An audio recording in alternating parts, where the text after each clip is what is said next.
And that's why having conversations like this are so great, because we understand the masculine and the feminine realms. Because I think when, you know, a man is communicating to a woman and a woman is communicating to a man, we're looking at it through our own inherent lenses or gazes. And man is very direct, like, tell me what the issue is. And a woman is very covert. She wants you to almost presume what's happening based on her body. Like, you should know, right? You should know. But it's because women are very attuned when it comes to those sorts of things. They're very emotionally intelligent. So you could come in and see one of your girls and she's upset, she's disgruntled, you know straight away. Whereas a man, we're not going to pick up on those cues. So the more you learn about, you know, the masculine and feminine, and also one another and how you fall within the scope of that, it gives you the better tools to be able to actually bridge the gap of communication, right? Bridge the pillow gap, which was one of our events. So yeah, to be able to do that in best stead, because I think when we think about communication, we think about it in a very binary sense, which is typically lends itself to the male gaze, which is be direct, tell me what the issue is. But then what happens is the feminine side of things gets very much neglected in that.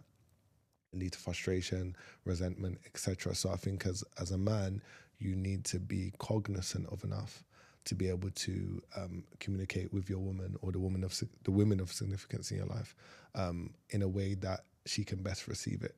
Because the saying things is one thing, but you need to say it in a way that it can be received. And that's the important nuance that a lot of people miss when communicating with the opposite sex. Yeah, and it's like that, the difference between communicating and comprehending. You can communicate with someone, whether they're comprehending it's like a total different question. And I think it's just a parting thought before we wrap it up for any females listening who maybe feel like they're not seen or heard. I think actually opening up that conversation in terms of how your partner can better serve you, or educating them, I guess, in a way of, and almost assuming they have that default set of just being direct. So it's not like a personal thing and then they're not doing it against you. They're just programmed, I guess, or that's their default settings.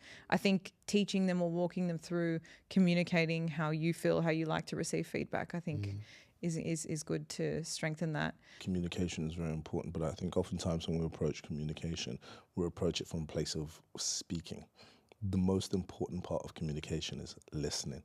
Amen. And listening actively and being able to read beyond just the words that are coming out of someone's mouth.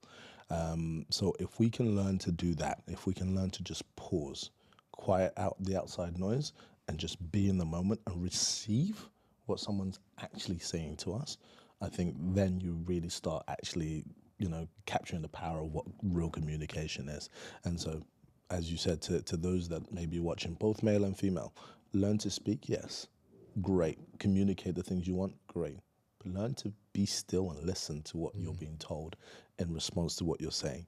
And that's the only way you'll know how to build and galvanize and be able to move forward. Beautiful.